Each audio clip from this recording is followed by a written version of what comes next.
Hello, everyone. Welcome to International Business. We're going to talk about unit number two.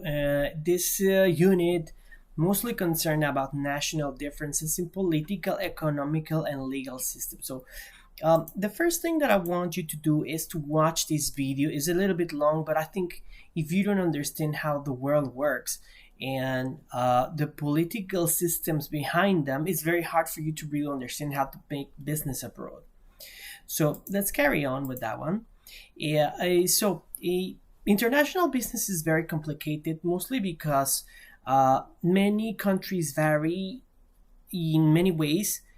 Economic development, that is one. I mean, financially, some countries are doing much better than other. Culture and education vary in that when you start to make business, it's evident because people start to behave in different ways that you are not expecting it. The political, economic, and legal systems are different, and you need to understand them because, for example, if I want to do business in Vietnam, it may not be the same as in Korea. So, for that matter, maybe there's some regulations that I cannot own completely a business, or there might be a complex socio-cultural systems in terms of corruption that perhaps I need to bribe some officers to set up my operations in there and so on.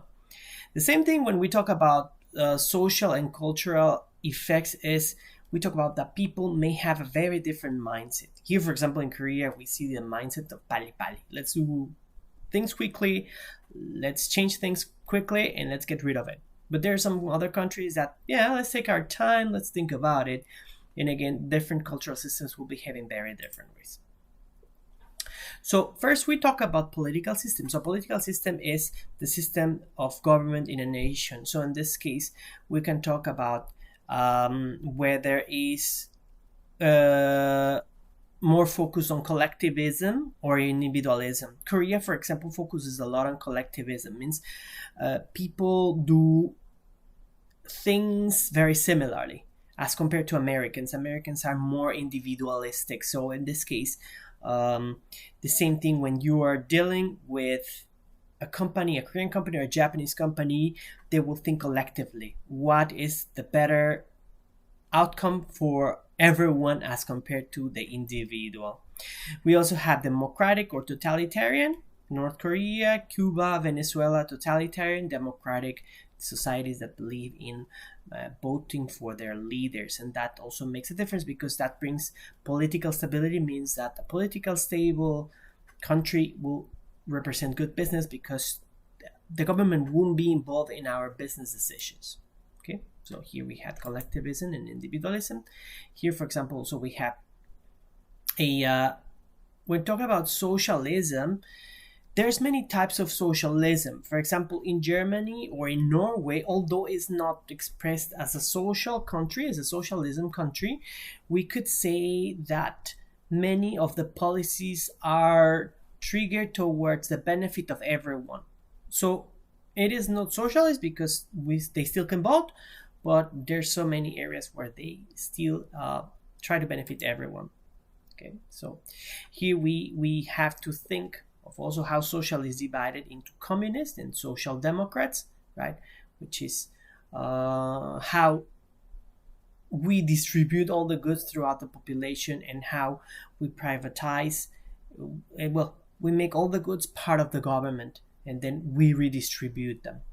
And that is important because if a government starts to change and be more socialist or communist, then things don't go very well.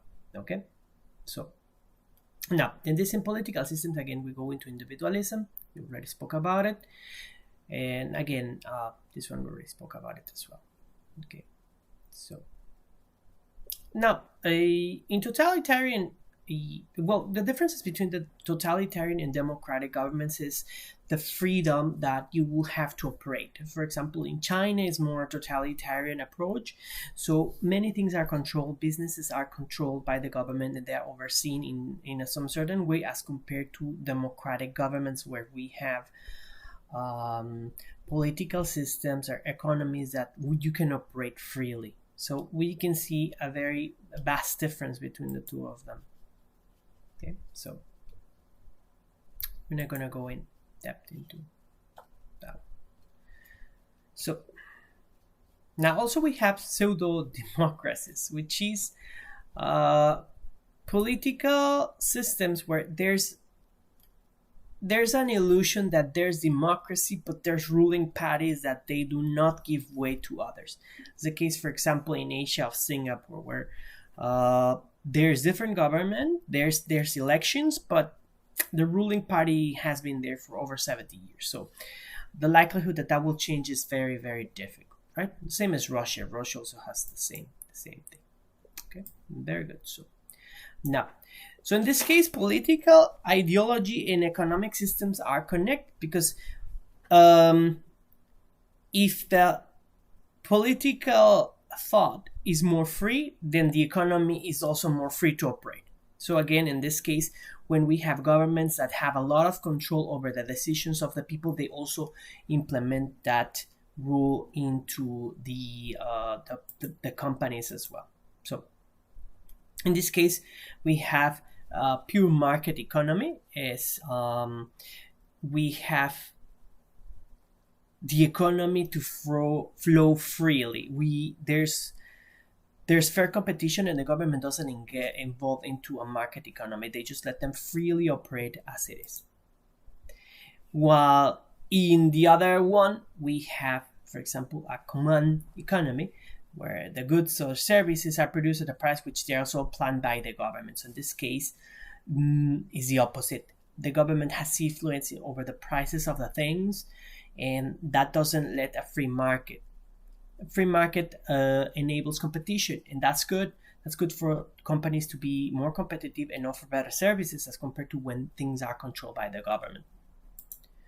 And a mixed economy means, and actually mixed economy happens a lot because that's more realistic. In reality, there's many governments that do have a free market for many things, but there are some certain things that are controlled by the state because in the end, they know that if they let them to be free competition, then the government may not raise the taxes or may not have the benefits that they have out of certain things. So in this case, we talk about the legal system. So the legal systems, we're talking about the rules and regulations that constitute the way we operate in a certain country, right? What is right and what is wrong. So there's many legal systems, there's many laws, there's many regulations, and every country operates. So what might be legal in Korea may not be legal in America, may not be legal in Spain, etc. So for that matter, when we set operations in another country, we have to think, what are the implications, the legal implications in another country? So there we have, for example, the different legal systems, which we have the common law, right? The common law, we talk more in the former British colonies. In the common law, we have previous cases. We rule based on previous cases, right? So let's say, for example, if there was a case where a company got into problems with a customer because they had some monopolistic practices, the law will look into previous cases that has happened before and try to regulate based on that. On the other case, we have a civil law, which is there's a set of rules that already explain very in detail what is legal and what is not, right? So that's a bit different.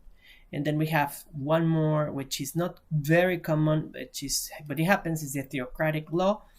Like, for example, in Muslim countries, we have the Sharia law. So, for example, Sharia law is the Islamic law is very tough because, for example, banks cannot loan money. It's illegal for Islam to lend money. So somehow it's a part of like borrowing rice, for example. No, they say you're gonna pay me in rice. It's more like bartering on paper to somehow avoid the religious, to violate the religious laws. It's very interesting. Maybe I will put a video for you on that, on how that works differently for the Islamic law. Okay, very good. So in this case, there's difference in contract law, because in the contract law, there's different rights and obligations for the parties in every different country, and we have to consider that when we're going to set operations in another country. We have to understand how the regulations can affect us or benefit us. Sometimes there's tax benefits, and we take advantage of those regulations for operating in that certain country. Some other countries will talk about, for example, employee rights. So how many hours they are allowed to work, or what is the legal minimum wage, etc. Okay, very good. So in this case, we have, although there's different regulations in different countries, there's some. We have, for example, here the United Nations Convention of Contracts, which means although different countries have different regulations, there's still an international framework that regulates some things. That means regardless it's China, Mexico, Korea, India, there's still some regulations that need to be followed across international countries. That is getting better over time. Before there were no such things, but because of globalization, this is happening more and more often. Also, across different legal systems, we see the property rights and corruption. So this is an issue because in the end, property rights operate in very different countries. For example, in China, there's many rights that belong to the government. So regardless, you kind of own them. They also own your rights in some certain way. So again, different countries operate in different ways. And there's some countries that the property rights are not strong. Means if you register something there and someone steals it, likelihood that nobody will protect you. And then of course those legal actions don't go in effect. The same thing as corruption. There's countries that they will not allow you to set operations via the right way. That means if you try to do things as per the book, it will take you 5 years to set the operations. But if you want to go in the corruption method, in 6 months, you're fully operating. Of course, this has implications at the financial numbers of the companies, because you cannot justify money that was just in bribery, right? So companies have to find ways to put it into the financial records. They have to find ways to do it. Okay. So of course, in this case, corruption at some degree is always there, and then of course companies have to deal with it.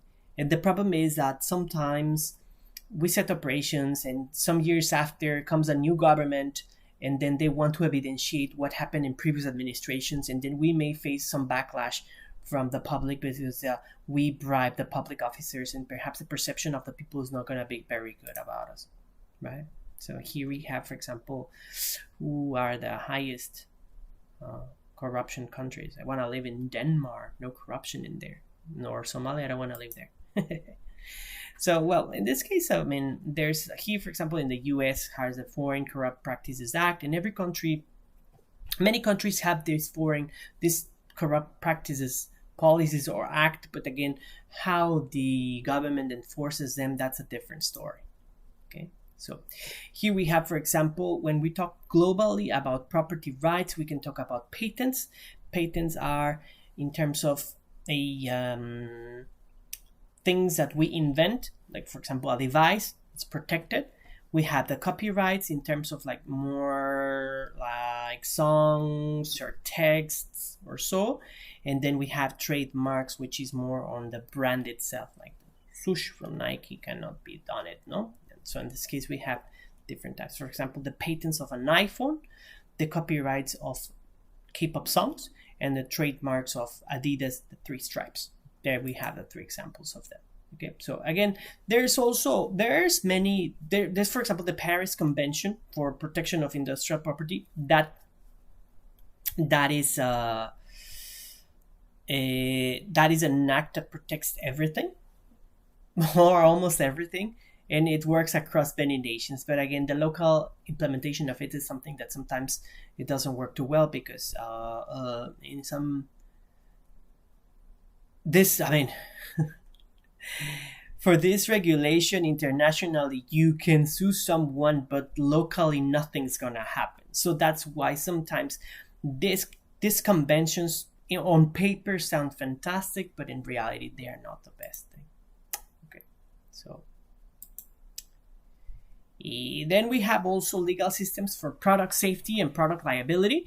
There's some countries, like for example Australia, when it comes to making products for safety, they have tons of regulations as well as Americans.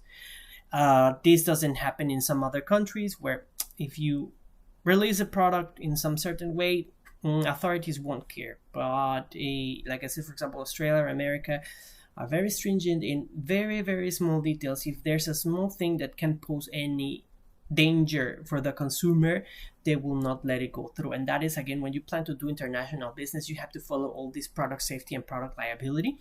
For example, in terms of the labels, you have to state what are the possible dangers, etc., etc. Be very, very, very careful about what happens in there. So what are the managerial implications of all that we spoke about here? So in this case, we talk about microenvironment influences market attractiveness. If the political system, the economic, the social, technological, legal, and environmental environment is good, we want to set up a business there. But again, we have pros and cons. Everything is very stable, everything is very good, but perhaps the return will not be that great. Why? Because maybe there's already many companies into that market.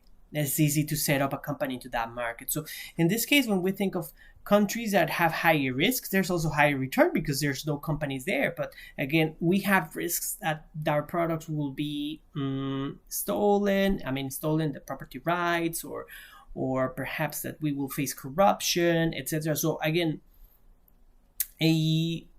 there's always a line where we decide whether a market is profitable or not, whether the risk is worth it or not. For example, when we talk about Indian market is a market that has a lot of profitability because of the population, but is risky in ways of the political system and social system. When we talk about, for example, Middle Eastern countries, the religious systems may pose a lot of challenges for us. So in environmental as well. So in this case, we always have to think again, what is the return on investment and whether we really want to invest in that country. So again, we look at all the PESTEL, political, economical, social, technical, legal, and environmental, to see whether we should implement a strategy in that system and set operations in there. Okay, so that is for this unit. If you have any questions, please send them to me, and we'll talk about it more next week. Thank you for watching, and stay safe.